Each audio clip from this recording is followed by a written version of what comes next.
Assalamualaikum warahmatullahi wabarakatuh. Perkenalkan, nama saya Wauda Ayu Ramadhani, NIM 20650010. Pada kesempatan ini saya akan menjelaskan atau mereview materi analisis modeling. Model analisis merupakan representasi teknis dari sebuah sistem. Yang kedua, menggunakan kombinasi teks dan diagram untuk merepresentasikan kebutuhan software, data, fungsi, dan tingkah laku dalam bentuk yang dapat dipahami. Yang ketiga yaitu membantu mempermudah untuk menemukan kebutuhan-kebutuhan yang tidak konsisten dan kebutuhan-kebutuhan yang belum terdefinisi. Menggunakan dua pendekatan secara umum. Nah, tujuan untuk model analisis ini yang pertama untuk menggambarkan apa yang dibutuhkan oleh customer, yang kedua untuk menentukan dasar bagi pembuatan desain perangkat lunak, yang ketiga untuk membatasi serangkaian persyaratan yang dapat divalidasi begitu perangkat lunak dibangun. Nah, model analisis pendekatan terstruktur ini yaitu ada data dictionary, kamus data. Yang kedua ada Entity Relationship Diagram atau ERD. Yang ketiga ada Data Flow Diagram atau DFD. Yang keempat ada State Transition Diagram atau STD. Nah, untuk struktur model analisis seperti ini contohnya, di mana ada data dictionary, ada data flow diagram dan entity relationship diagram, state transition diagram, ada control spesifikasi, proses spesifikasi PSPAC, dan data object description. Nah, selanjutnya untuk pemodelan data atau ERD, di mana ada elemen, objek data, atribut, dan relasi. Contoh objek data, atribut, dan relasi. Di sini ada objek, atributnya yaitu nama, address, age, drive, license, dan number. Untuk relationship-nya itu own, dan make, model, ID number, dan body type, dan color. Nah, selanjutnya untuk pemodelan data ERD yaitu menggunakan jumlah entity yang dapat dihubungkan dengan entity lain melalui relasi. Ada one to one, 1:1, one to many, 1:m, dan many to many atau n/m.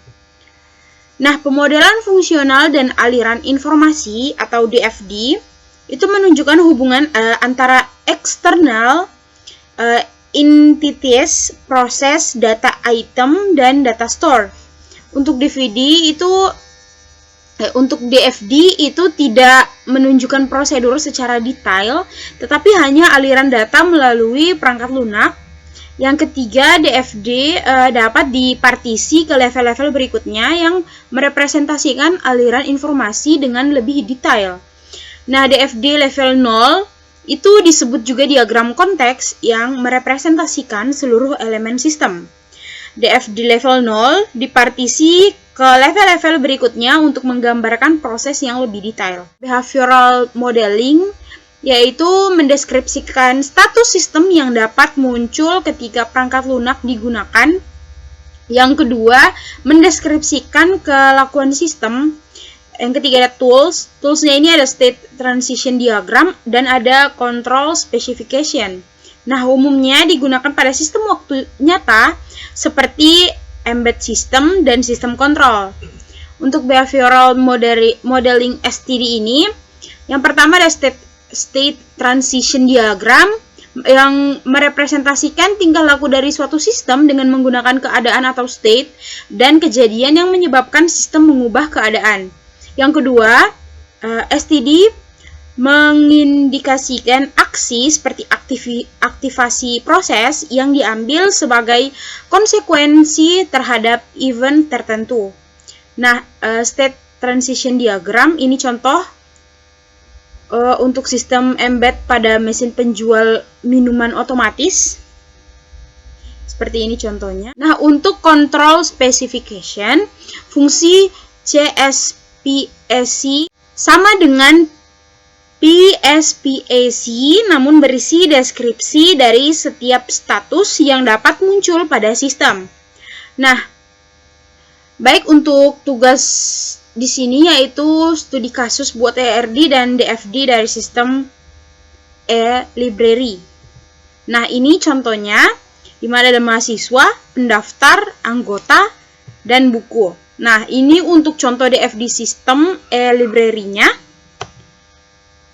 Di mana untuk sistem e-library-nya itu setiap pengunjung yang ingin membaca pustaka harus mendaftar dulu sebagai member.